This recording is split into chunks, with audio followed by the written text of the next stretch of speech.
Again everyone, आज की जो ये वीडियो है मैं इसमें आपको कुछ मॉक ड्रिल्स आज सिखाना चाहूंगी जो आपदा की कंडीशन में, हॉस्टाइल अटैक में, एयर रेड्स में बहुत आपके काम आएंगी। 7 मई 2025 को मिनिस्ट्री ऑफ होम अफेयर्स के द्वारा एक आदेश निर्धारित किया गया है कि सारे सिविलियंस अपने सिविल डिफेंस की रिहर्सल्स करेंगे ताकि मुश्किल की घड़ी में वो अपने आप को बचा सके। याद रखेंगे, मॉक ड्रिल्स होती ही इसलिए हैं ताकि मिनिमम डैमेज हो सिविल अथॉरिटीज को, सिविलियंस को, ताकि दुश्मन का इरादा कमजोर पड़ जाए। शुरू करते हैं। सबसे पहले हम बात करेंगे एयर रेड सायरन्स की। ये एक ऐसी आवाजें होती हैं, सुनिए, अगर ऐसी आवाजें आप सुनेंगे तो आपको कुछ हरकत करनी पड़ती है। आपकी लोकल अथॉरिटीज आपको बिल्कुल सिखाएगी कल कि क्या करना है क्या नहीं करना, बट एक जेनरिक इन्फॉर्मेशन देती हूँ कि जब भी ऐसी सायरन की आपको आवाजें आती हैं तब आपको हरकत करनी है अपने को बचाने के लिए। इसका मतलब ये हो सकता है कि एयर रेड्स होने वाली हैं, एयर अटैक होने वाला है, तो हर इंसान अपने आप को बचा ले, सुरक्षित जगह पे चले जाए। 2 चीजें हो सकती है, आप घर पे हो सकते हो या आप बाहर हो सकते हो जब ऐसी आवाजें आ रही हैं। अगर आप घर पे हैं तो ग्राउंड फ्लोर में जाने की कोशिश करें और एक ऐसे कमरे में जाएं जो बहुत मजबूत से बनाया गया है और पीछे की inner corner of the home में हो। अगर आपके घर में बेसमेंट है या अंडरग्राउंड पार्किंग है तो इससे अच्छा तो कुछ हो ही नहीं सकता है, क्योंकि ये नेचुरल बंकर्स होते हैं। लेट्स से कि आप बाहर हैं तो आपको भीड़ भाड़ वाली जगहों से बिल्कुल आउट होना है, बड़ी बड़ी बिल्डिंगों से बिल्कुल आउट होना है, क्योंकि जब एयर स्ट्राइक होती है तो वो बिल्डिंगों पे ही मारा जाता है, तो सारा जितना भी मलबा होगा सब कुछ आप पे गिरेगा। आपको खुले मैदानों में जाना है और वहां पर ऐसे जमीन पे ऐसे करके आड़ ले रही है, जमीन पे आड़ ले लेनी है। आपको किसी चीज का कवर चाहिए। अगर एक कोई बिल्डिंग होती है तो कोई गोली मारता है तो बिल्डिंग के पीछे छुप के आड़ लेते हैं। जब कुछ भी नहीं है तो जमीन का आड़ लिया जाता है। बिल्कुल जमीन पे ऐसे करके लेट जाइए ताकि जो एयर वेव, शॉक वेव्स होंगी वो कम आएंगी आपको। अब हम बात करते हैं ब्लैकआउट ड्रिल्स की गाइस। ब्लैकआउट ड्रिल्स में सब कुछ लाइट वाइट, जैसे ही ब्लैकआउट होता है तुरंत लाइट पूरी ऑफ होनी चाहिए, लाइक दिस, पूरा अंधेरा। और इस ड्यूरेशन में हम सारे पर्दे बंद करेंगे। तो अगर हम जा रहे हैं और देख रहे हैं पर्दा कोई भी खुला हुआ है तो हम सारे पर्दों को बंद कर देंगे। कोई भी लाइट किसी भी एंगल से घर के अंदर बाहर नहीं निकल सकती। आपको पता है सन 1971, 62 एंड 65 की लड़ाई में भी ये सेम इंस्ट्रक्शंस पास करे गए थे। तब लोगों ने अपने घरों में काले रंग के पेंट लगा दिए थे गाइस।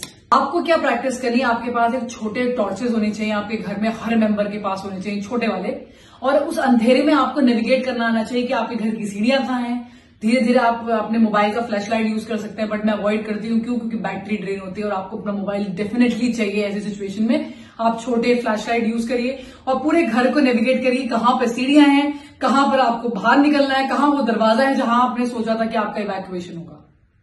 चलिए बात करते हैं इवैक्यूएशन की। मतलब अब हमें भागना है अपना घर छोड़ के। इवैक्यूएशन जनरली जहां भी हम हैं वहां से हटके हमें कहीं और जाना है। तो 2-3 सिनेरियोज होते हैं, बट क्या हर चीज में हमें घर को छोड़ना पड़ेगा? नहीं। घर को छोड़ने के स्पेसिफिक आपको बातें बताई जाएंगी, आपको ऑर्डर आएगा अथॉरिटी से तब। लेकिन रीजंस हो सकते हैं हम घर क्यों छोड़ें और कब छोड़ें। अगर आपके आसपास वाली बिल्डिंग डैमेज हो गई है तो फॉर श्योर आपको घर छोड़ना पड़ेगा। अगर आप हॉस्टाइल अटैक आपके आसपास वाले घर में हो गया तो आपको घर छोड़ना पड़ेगा। आपके घर की अगर एक बिल्डिंग, इमारत हिल गई है, उस पर अटैक हो गया है और वो टूटने लगी है तो आपको घर छोड़ना पड़ेगा। घर छोड़ने के लिए आपके पास स्पेसिफिक रास्ते होने चाहिए। आप अपने घरों को देखिए कि क्या एक ही रास्ता है घर से बाहर निकलने का, अगर बाई चांस वो रुक गया तो क्या दूसरा रास्ता नहीं है। वो पूरी प्लानिंग घर वालों को साथ में मिलकर करनी चाहिए। घर छोड़ने से पहले आपके पास बहुत सारी ऐसी कीमती चीजें होती हैं जो आपके घर में होती हैं, आपको वो उठाना है। जनरली इस टाइप के बैग्स यूज कर सकते हैं हम। ये बैग्स जो होते हैं ना, ये छोटे हैं, बट आप इससे बड़े बैग्स भी यूज कर सकते हैं। और जैसे आप इस बैग्स को लगाएंगे, आप इनको टाइट करेंगे तो बिल्कुल टाइट हो जाते हैं। इन बैग्स के अंदर आप सबसे पहले अपने कैश, अपना गोल्ड, इंपॉर्टेंट डॉक्यूमेंट्स, अपना पासपोर्ट, अपने सारे कार्ड्स, ये सब डाल सकते हैं। इनमें आप खुकरी, अपना लाइसेंस, गन, जो भी आपकी इंपॉर्टेंट चीजें घर पे हैं, बस एक बैग जितना, बाकी आपको सब कुछ छोड़ना पड़ेगा।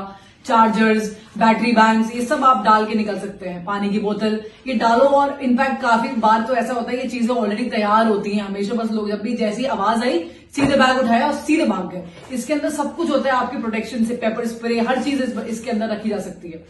ये ऐसे बैग्स घर के सारे फैमिली मेंबर्स अपने पीठ पे कैरी कर सकते हैं, तो उतना सामान जा सकता है। बच्चों के लिए ड्रिल होनी चाहिए कि उनको सिर्फ और सिर्फ आप अपने बीच में रखें और वो सब अपने अडल्ट्स का कहना माने और उन्हीं के हिसाब से आगे चले। जहां पर भी इवैक्यूएशन हो रहा है, अगर आपकी गली मोहल्ले की बात है तो आपको पहले से डिसाइड करना है कि हम ये गार्डन में मिलेंगे सबके सब, या इस घर में हम सबके सब एकत्रित हो जाएंगे जैसे हमें इवैक्यूएशन की ऑर्डर्स आते हैं। और अगर आपके अथॉरिटीज ने बोला है कि भाई इस फलाना जगह यहां पर आना है तो आप सबको वहां जाना है। याद रखेंगे, एकता में ही ताकत है। अकेले ना जाएं, सबके साथ जाएं, पूरी फैमिली के साथ जाएं, किसी को छोड़ छाड़ के ना जाएं। आपको लगता है किसी और को जरूरत है तो आप उनके साथ भी जा सकते हैं। पूरी सिविल जो डिफेंस अथॉरिटीज हैं, जो आपकी फायर ब्रिगेड्स हैं, जो आपकी पुलिस अथॉरिटीज हैं, आपके हॉस्पिटल्स हैं, वो अपना काम करेंगे। हम सब साथ में ही हैं। तो ये जो एक ऐसा वक्त चल रहा है हमारे देश के साथ कि कभी भी कुछ भी हो सकता है, लेकिन इसमें कोई चिंता लेने की जरूरत नहीं, बिकॉज ये एक ऐसी ड्रिल है जो बहुत पहले हो जानी चाहिए थी। अब फाइनली एक ऐसा टाइम आया है लाइफ में जब हम ये ड्रिल सीख सकते हैं, हमें समझ में आ सकता है। किसी भी आपदा वाली कंडीशन में ये ड्रिल्स को फॉलो किया जा सकता है। ये अच्छी बात है कि आपकी फैमिली एक प्लान के साथ चले। कम्युनिकेशन पूरी फैमिली में होना चाहिए। हर अडल्ट के पास मोबाइल फोन होने चाहिए आपस में बातचीत करने के लिए। सब साथ में रहेंगे तो सुरक्षित रहेंगे। अच्छी तरह से ड्रिल्स करिए। जब एक सिविलियन बचता है तो आतंकी हमला या जो भी अपोजिट फोर्सेस है उनके हमले कमजोर पड़ते हैं। हमारी फोर्सेस है, फौज है, वो बॉर्डर संभालती है, लेकिन आप अंदर हैं। और अगर आप अपने आप को संभाल सकते हैं तो आप किसी और को भी बचा सकते हैं। देश के लिए, अपने लिए ये ड्रिल्स अच्छी तरह से निभाइएगा। जय हिंद, जय भारत।